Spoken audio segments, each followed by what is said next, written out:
Today we're going to talk about our projects about speech emotion recognition, which is a part of audio signal processing. In our project, we are using fast Fourier transform to extract frequency domain features. Then, by principal component analysis, we're reducing dimensionality of our data. And then we will talk about our approaches, especially Gaussian mixture model and support vector machines. Let's talk a bit about our data which we have. Since we needed enough data to train our models, we used about 11,000 records from 3 data sets, which involve different actors, different phrases, and different emotions. Overall, we have 7 emotions. And also, we grouped some of the data in order to balance all of our data about emotions. Okay, so I will tell you shortly about the PCA. Principal component analysis is a method of reducing the dimension of the data that transforms a set of variables into a new set of variables called principal components. This is done in such way that new variables are linearly independent and contain the greatest amount of variability from the original variables.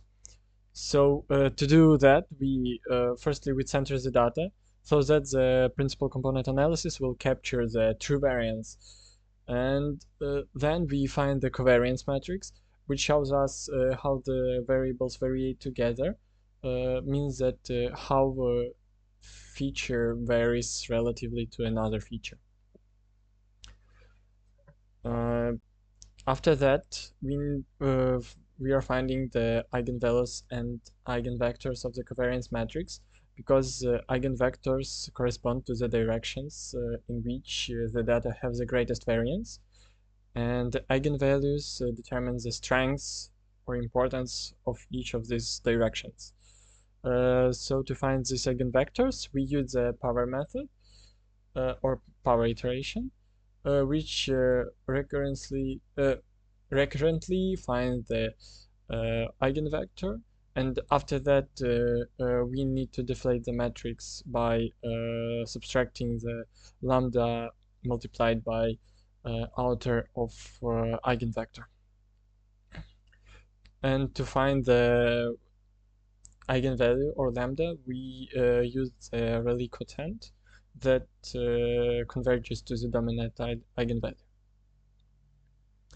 So after that, we need to select those principal components we want to use. For that, we use the tolerance in 95% or 0.95, which is found by the formula of sum of k first biggest eigenvalues divided by the sum of whole set of eigenvalues. And after that, we choose those k principal components, k eigenvectors corresponding to the biggest eigenvalues. And after that, we transform our matrix just by multiplying from the right onto on the matrix of eigenvectors.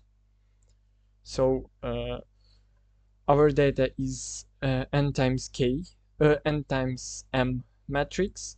Covariance matrix is m times m, and vk is m times k matrix.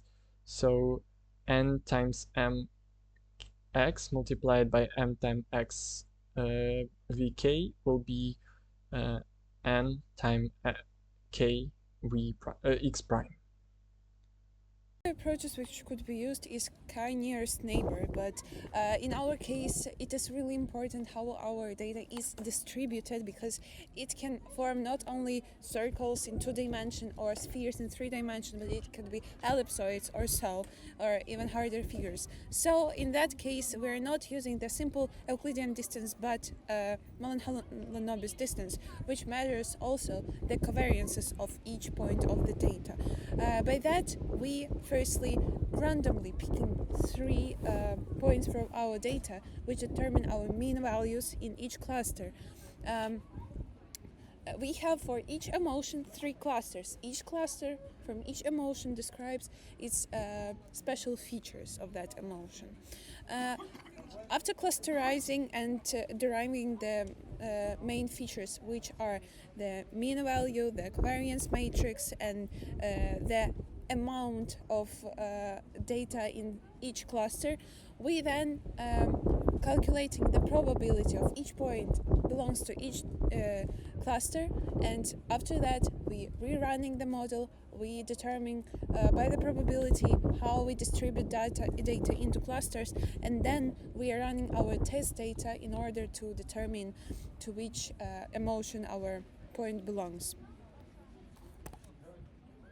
So, our second approach was SVM, which stands for Support Vector Machine, and the goal of it is to draw a hyperplane in n dimensions. N is the number of dimensions we get after applying PCA to our data, and the goal of this is to draw a hyperplane such that it would be as far away from the points of each class as possible.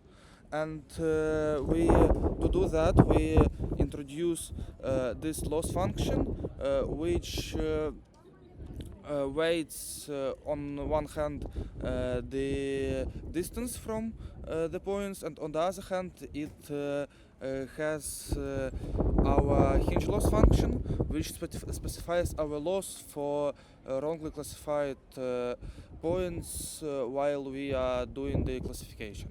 And we have also provided, and then we minimize it using gradient descent, and we have also provided the pseudocode for it. And after that, we proceed to our results, which you can see the graphs, and those are our metrics that we used, which are precision, recall, and F1 score. We have also described what these values stand for in our report, and also we have provided the confusion matrices, which specify how well each of the classes is predicted.